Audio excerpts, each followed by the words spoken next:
Hello and welcome to the NewsX Sunday Guardian Roundtable. Well, we're here at the end of another pretty rough year, what with COVID still continuing, a new variant on the cards. But there has also been some political activity. We saw some green shoots of political activity happening. There was that West Bengal election. And now, of course, as the year ends, we are also in the middle of a very hard fought Uttar Pradesh election in Goa, Punjab, Manipur, and Uttarakhand. So I'm joining me is a panel of experts. We are going to be taking a look back at the year that was, take a look at the newsmaker, the ones who showed up, the ones who didn't show up also, because there were a lot of people who could have been newsmakers but were missing from the field of action. And of course, some of the decisive events that have shaped this year. Joining me on the panel is Suhail Seth. He's a marketing maven, political commentator and columnist. Pawan Verma, Vice President of the TMC. And Dr. Sanjay Baru is the author of Accidental Prime Minister, political commentator, former editor. And Dr. Baru, I'm going to begin with you actually first. Looking back at the year, what is that strikes you the most, in terms of when we're taking note of the year gone by? Well, it's one more wasted year. We have had opportunities missed, again, partly because of COVID, etc. But I think really due to a lack of focus. And much could have been done during the year to turn the economy around. But there's been far too much focus on crisis management. But I think on the positive side, I would say that the most heartening development of this year was the re-emergence of the farmer on the political stage. The Indian farmer, in my view, is the personality of the year. They have stood their ground. Whether one agrees with their demands or disagrees, that's a different matter. There can be two opinions on the demands that they made or continue to make.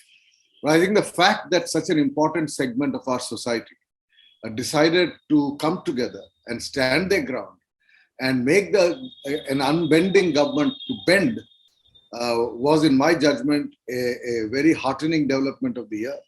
So while there were many missed opportunities, there was, I think, some ray of hope that civil society is once again becoming assertive, that we are not going to continue to have top-down politics, but in fact, more bottom-up political activity. And I hope this will continue. Dr. Baru. Suhail, your takeaway on who would you say is the newsmaker of the year? Accountability. I think for the first time, the government felt accountable. What is the other way around? When the second wave hit us, they were initially in denial. They were in denial about the lack of oxygen. They were in denial about hospitals. They were in denial about the onslaught of complete wasteful behavior towards migrant workers, or who I call transitional workers. And I saw accountability come back. People began to question the government, and the government realized that you could only bullshit this far and no further. A. B. I think the newsmaker, not because Pawan is on the show, was Mamata Banerjee, not because she won the election, because she told India and she showed to India that money cannot ultimately win in a democracy. What wins in democracies are other things. So she was also, to my mind, a bulwark, a kind of a beacon of hope to say that, look, I can withstand everything, provided the people are with you. So ultimately, to take off from what Dr. Baru said, he used the word the Indian farmer. I would say the Indian one. The Indian one, in spite of all the odds, whether the Indian was a farmer, whether the Indian was a voter in Bengal, whether the Indian was a doctor who was doing selfless service. And during the second wave, how every Indian stood by every other Indian. There was no caste, there was no color, there was no creed, there was no religion. If you needed help, you were given help. To my mind, it's the year of the Indian. It's not the year of the politician. Even Mamata Banerjee showed us that being an Indian in a democracy and putting your faith in a democratic system works. So for me, the winner of the year is the Indian and the Indian spirit. What about the Air Indian? Since I love it. The fact that Air India came back is also a victory, to my mind, for a corporation which is as Indian as it can get. It was taken away from the Tatas and it has returned to the fold of the Tatas. So I'm saying that the government has realized, and various governments have realized, that they are subservient to the will of the people, the day they begin to think that they are the rulers, which is why I hate this phrase when people in media say they are the ruling party. I'm sorry, they are not our rulers. They are the governing party. And if the governing party doesn't govern, they have no business to be even called government. So there's no such phrase as ruling party. We are not living in Victorian times. Pawan, has Suhail preempted some of your answers by naming Mamta Banerjee? I'm sure you're going to be in full agreement with that part. He has to also mention Abhishek. He has to also mention Abhishek. Does he have to also mention Derek O'Brien? Nah. Well, Priya, I take what Suhail and Sanjay Baru have said. They are important points. But to my mind, this year, if I was to look back as objectively as possible, I know I'll be accused of partisanship because now I'm a member of the TMC. But there are three things which I think we need to understand what 2021 has brought to the fore. The first is, as Suhail rightly put, the will of the people.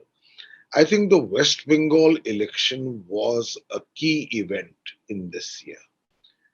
And for the simple reason that it gave people the hope that there can be a fight back against the, the so-called invincible electoral profile of the BJP. There was no amount of money that was spared in the West Bengal election by the BJP.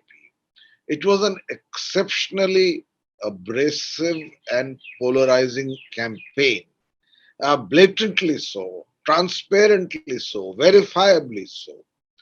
And yet, in a third term, beating anti-incumbency and the vast resources of her political opponent and the machinery, the TMC fought back and in fact increased its vote percentage from 44 to 49%. It does point to, in some ways, the indomitable grit and determination of the party and of course its leader. There is an advertisement and projection campaign, pretty much like India Shining. But the truth is, and Dr. Baru and Suhail may bear me out on this, unemployment is at a 45-year high. Whole price inflation is at a 12-year high at close to 14%. The number of the absolutely poor earning less than $2 a day has gone up between 2020 and 21 by some 30 million. Prices are going through the sky. 2021 made this point clear that the economy, after demonetization and the 3% of the GDP that it shaved off, has not recovered, and that ordinary people, particularly, for instance, the entire MSME sector, is in deep trouble. So let me get Dr. Baru on the economy also, since I'll just make a third point and then you stop me. I'll take 30 seconds more. The third most worrisome thing for me in this year has been the emergence of the ultra-right Hindu, not fringe, but the mainstream support of the BJP. Priya, you've seen the Dharm Sansad at Haridwar. You saw one at Raipur. For people of this background to speak so publicly about a genocide against fellow Indian citizens, to speak for ethnic cleansing, and to speak it with such blatancy on a public platform in the full presence of news people and video recordings. Dr. Baru, the economy, especially since you had also flagged it off and it's something that you've been talking about, do we believe the government when it says that the things are improving, FDI is coming in, etc.? No. See, first of all, FDI, whatever FDI has come in so far, has been to buy up Indian firms. We have had very little greenfield investment in new projects, very little creation of new employment. There is no data to suggest that we have had a net increase in investment and a net increase in employment. Buying up existing firms is not really something that we should be celebrating. The concern I have two major concerns as far as the economy is concerned. Pawan has already signaled them. First and foremost is the fact that there is inadequate recognition among the policy-making group in the government about the nature of the recovery, even to the extent that there has been some recovery. It's the nature of the recovery that worries me. The chief economic advisor has been consistently saying that we are having a V-shaped recovery. And he has refused to recognize what many of us outside government have said for the last 1 year, that this is what people call a K-shaped recovery. In other words, the rich are getting richer, the poor are not getting better off. Poverty has increased, unemployment has increased. The MSME sector, as Pawan has mentioned, remains in distress. There is very little evidence of new investment. The only new investment that has happened this year, when the data comes out next month, when the budget is presented, you will see is public investment. The government has been able to do some additional investment in order to revive to overall the ratio of investment to national income. But that is not adequate. That is just not adequate. We were on a growth trajectory of 8% annual growth from 2003 to 2009. That was the golden era of growth. We are now in a situation where almost all projections, I've seen several projections, including those by people who are presently in advisory roles with respect to the current government, which suggests that in the medium term, which is the next 3, 4, 5 years, the economy is at best likely to grow at 6%. Now, 6% is creditable if they achieve it, but it is nowhere near 8%. And even when we were at 8%, I remember sitting in a meeting early 2000 when Prime Minister Vajpayee was in office, and a group of economists saying that unless India grows at 8 to 10%, the range is 8 to 10, you will simply not be able to catch up with China, you will simply not be able to emerge as a major exporting power, you will not be able to be globally competitive. I mean, the range of possibilities that exist if the economy only did better, those possibilities are being curtailed by the inability of policy to revive animal spirits. Private investment is not going up. There is a lot of concern about the potential, the market potential among investors.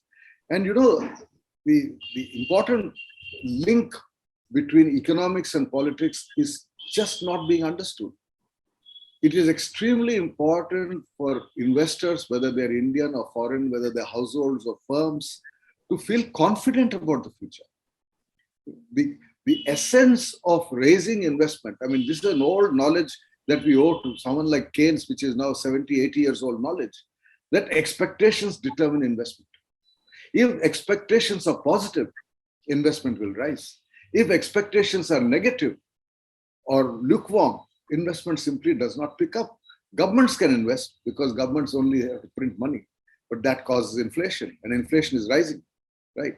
One of the consequences of additional government spending has been an increase in inflation. But what about private investment? That can only happen when expectations are positive. Now, why do I say expectations are still not positive? One is because of domestic politics. We live in an environment, we live in a country where domestic politics remains increasingly divisive. Pawan has alluded to some of the recent developments. Apart from that, the regional environment, I mean, the huge setback that we have had in Afghanistan, the huge setback that we have had vis-a-vis China, which is occupying Indian territory, the fact that we are not able to get out of some of these logjams globally, I think we are locked ourselves in an environment both at home and abroad in which there is continuing uncertainty about where India is going. And as we see again and again, I mean, the Bengal election campaign has been mentioned. Now we are witnessing the UP election campaign. The whole political rhetoric is a political rhetoric that unnerves people, that unnerves households. Household consumption is not going up. You look at the Reserve Bank of India's consumer confidence survey or business expectation survey, the data is all there in RBI bulletins. They are not picking up. They have come down in the last 2 years and remain stagnant, which means people are not yet confident that things will get better. And unless they're confident that things will get better, they will not get better.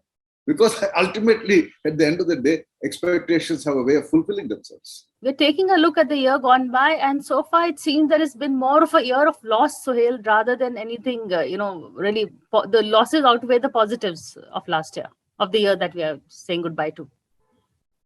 This is a government which actually isn't a government. This is a party trying to be a government and a government trying to be a party. Modi spends more time electioneering. Amit Shah spends more time electioneering. This party is actually designed not to run a government. It is designed to run a party and win elections, or perhaps lose them, as was the case in Bengal. Someone's got to knock them on the head to tell them that you also have a country to run. In that country, the party is subservient to the demands, the needs, the aspirations of the people. But you see, the problem is very simple. When they win an election, they think it is a vote of confidence in the government. So we have now become the republic of denial. Everyone is in denial about everything. People are in denial that there were deaths. People said, the bodies didn't float, nothing happened, people are all fine. No one died because of a lack of oxygen. No, actually, people died because they were walking and a kite hit them on their head. I mean, it's ridiculous. Plus, and here I must say, the fear in the media of questioning the powers that be has never been more apparent. Today, in the good old days, there were certain plants on newspaper pages. Today, every media magnate has become a gardener, most of them. There are plants every day. So you're controlling the media narrative, you're controlling the public narrative, you're controlling cash because you have so much of money. There is no accountability. There is no questioning the government. And my fear is the lines have blurred. See, remember when Vajpayee ji was there was a distinction between what the government did and what the party did. In Manmohan Singh's case, even more so, because he was never the party, he was always the government. Today, the lines are blurred. Modi is your prime minister. He's also your number one election campaigner. He's also your vote gatherer. To be fair to Modi, how many things can he do? But he believes he can do everything. So that's another matter. My belief is, as Sanjay said, it is not about only consumer confidence. Investors must believe they're investing in a country which is secure, not a country which is being polarized rightly or wrongly by hate. When does the government get into the news? When does India get into the news internationally? Only because of all the wrong reasons. Some jokers make stupid utterances in Haridwar, that gets into the news. Some jokers, send out an email saying we are banning Mother Teresa's missionaries of charities from FCRA collections, that gets into the news. Can you imagine? I'm sitting as the head of Warburg Pincus in New York, and I read the newspapers every day. And every day there is a story of gloom and doom, never one of hope or inspiration. Why the hell will I invest in a country that I fear? 600,000 Indians have left India. Why? They made their money here. They made everything here.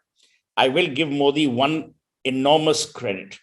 I have never seen a government more clean in terms of it's corruption free. Now, they take money for the party and all, that's fine. But I can tell you one thing about Modi. He has cleaned up the stables like no one did. Earlier, if you knew people, you could get things done. See, the beauty about Modi is he has no sense of loyalty to anyone, no family, no nothing. So therefore, it's a clean ship as far as I'm concerned. And you can ask industrialists. Today, people, whether it is, in the highest echelons of business or otherwise, they will tell you, you don't have to go to Delhi to get your work done. So to that extent, it's good. But, if we needed a clean government, we'd buy a washing machine. You need a government that works. This is not an advertisement for serf. It's an advertisement for good governance. So my appeal would be, in the last 2-3 years that are left of this particular government's term, please focus on the people, not on their religion, not on what they eat, not on what they wear, but on their livelihoods. I think Narendra Modi made a brilliant statement at the start of the pandemic. He said, "Jaan hai to jahan hai." आप जान भी दीजिए, जहान भी दीजिए. अगर आप जान लेंगे तो जहान नहीं रहेगा, अगर आप जहान नहीं देंगे तो जान की क्या परवाह. This paradox has to be understood by their people. And they have to advise some of their, stupid advisors that by telling the prime minister that there's only good news going around, you're actually doing him the greatest disservice. Someone needs to tell him what the realities are. There is no question that he is the most popular politician in India. There is no question about that. But that's because Rahul Gandhi is who he is. Now, because someone is so weak on the other side, you cannot say, oh, but he's popular, therefore we have no option. So these are the things that we need to manage, to my mind. Well, there is someone who's trying to counter and manage these things, Pawan, Mamta Banerjee. But, not talking about Mamta so much, but keeping the focus on Modi. He's still winning the message of communication. There are still people who are saying what, Suhail said, कि niyat theek hai. Whatever he's doing, kharab kar raha hai, lekin niyat sahi hai. That's a big win for him. It's a huge win. Before Pawan steps in, it's a huge win. You ask people in the grassroots, they say, देखिए जी, आदमी साफ है, वो बहुत मेहनती है, काम कर रहा है. Well, I think that is the kind of message the BJP thinks it is creating in people.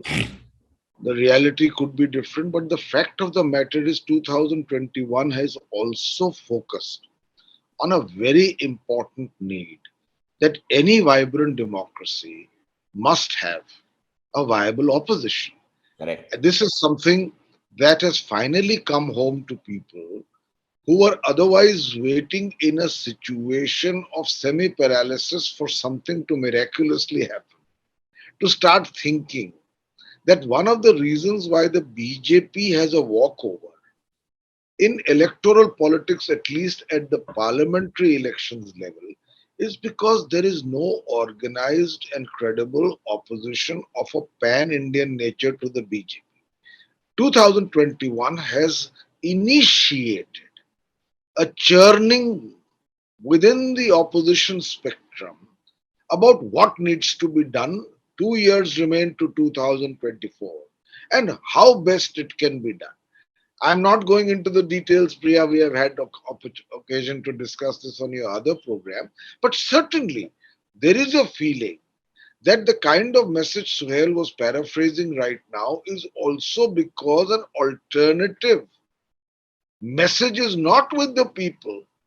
And therefore, essentially, two messages seem to override the electoral psyche. One is polarization, the politics of hatred, bigotry, exclusion, and violence. And the second is hyper-nationalism, where if you say anything against the BJP or the government, you are automatically categorized as anti-national. Now, this monopoly over patriotism and this attempt to polarize deliberately the electorate on grounds of religion, both of these are emotive issues. The BJP is using them.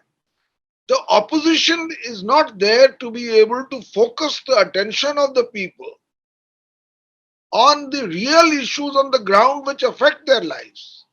So I think one of the things that has come out of 2021 and in the remaining 2 years you will see it unfolding is the need for a strong, cohesive, pan-Indian and viable opposition. But I have to give Dr. Baru some credit. Even before Mamta won, even before Pawan joined Mamta, he's been flagging Mamta off as the face who would take on the opposition. I mean, you had various theories, maybe she would join the Congress or not. But Dr. Baru, you were right in that. It is preceding 21. I think you've been always saying that Mamta is India's finest and most reliable oracle. You see, I mean, apart from and the not fact accidental. apart from the fact that my name is Sanjay, I can see the reality of politics on the ground. I think the reason I said what I said about Mamta Banerjee, and that was what, 5 years ago, actually 6 years when she came back at the second term, was looking at two factors. One, the kind of grassroots support that she had built for herself in her state. I now come from a state called Telangana, which once was Andhra Pradesh, Andhra and Telangana. We had 42 seats in parliament, combined Andhra Pradesh. And one of the reasons I was not in favor of separate Telangana was that this 42 will be divided between two states. Bengal also had 42 seats in parliament. One of the reasons why Narasimha Rao became prime minister in 1991 was because the entire South voted for all the MPs from the South. So, regional distribution of votes makes a difference in parliament, makes a difference to who can emerge at a national level. Narendra Modi had the support of a large number of MPs from northern India because of BJP. So, if you look at the arithmetic, emerging arithmetic, I said that if Mamata consolidates in Bengal, she will emerge as the frontrunner. And that is precisely what has happened. She has retained her power base in Bengal. But the second reason is that she, unlike all other regional leaders who are only now joining this platform of fighting the communal virus, she joined this platform first. She was the most outspoken against communalism and the BJP variety of communalism long before others. I mean, at a time when Rahul Gandhi was going around saying, I'm a Janeyu Brahmin and showing his Janeyu and going around temples, trying to be the B team of the BJP. So I think Mamata Banerjee understood the nature of the challenge that she was facing. Plus, she had the arithmetic work beginning to work in her favor.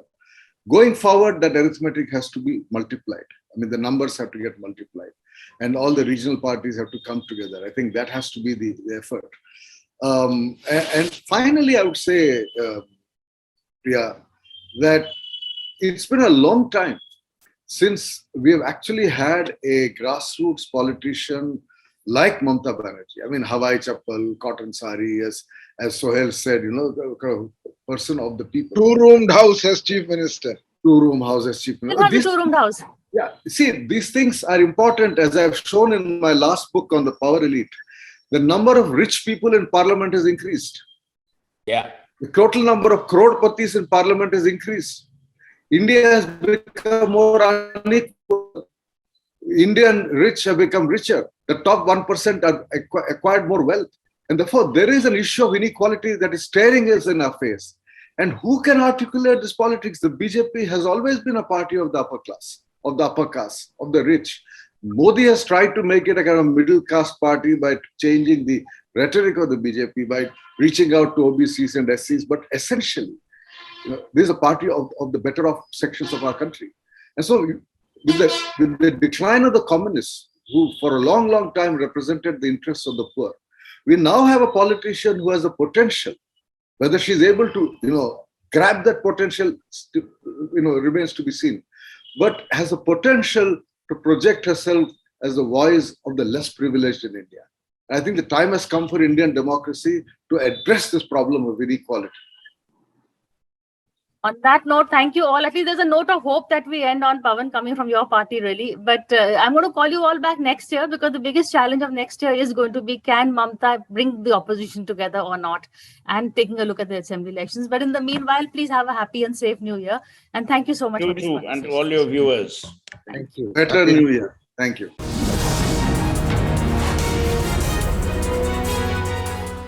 For more such videos, subscribe to the NewsX YouTube channel, hit the bell icon.